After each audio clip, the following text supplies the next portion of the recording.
let's talk about how you can begin investing in assets, which apart from individual stocks, will typically be through an investment fund. There are many different types of investment funds, but for now, we'll focus on the main ones open to retail investors like yourself, starting with mutual funds, which are also commonly referred to as unit trusts. The concept of a mutual fund is simple. Picture a big basket, and instead of fruits, this basket holds stocks, bonds, and other investable assets. The basket is managed by professional investors who decide what to buy and sell. When you buy shares in a mutual fund, you're essentially buying a slice of everything that is in that basket. Mutual fund is also a broad term, with many different types of mutual funds, each catering to different types of investors and their various goals, interests, and risk appetites.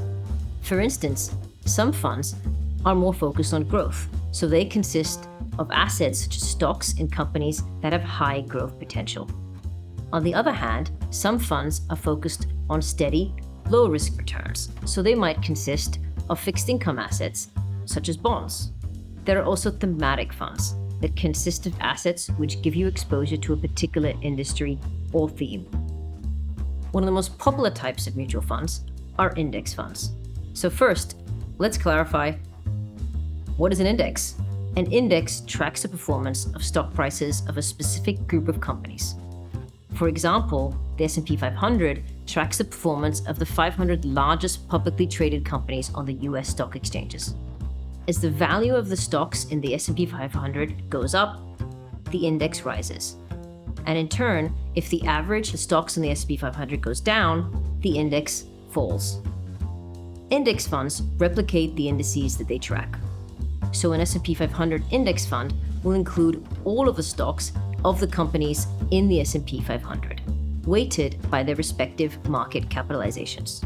So, the larger the company, the larger their weight in the index.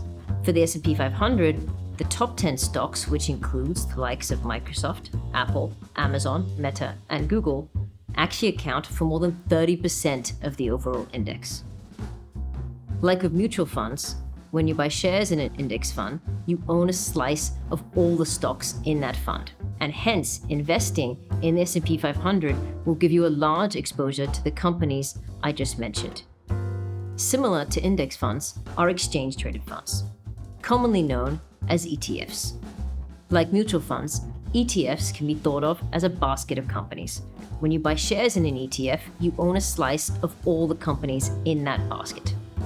There are also many different types of ETFs, again catering to different investor goals, interests, or risk appetites.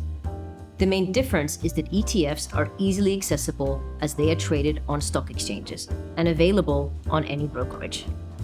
Whereas for mutual funds, they must be bought directly from the fund manager or an intermediary, such as a financial advisor or a digital platform. There are also a number of other differences between ETFs and mutual funds, such as how they are managed and the cost of investing in them. For now, remember that all funds are based on a basic concept of a basket of investable assets, each put together for a different purpose.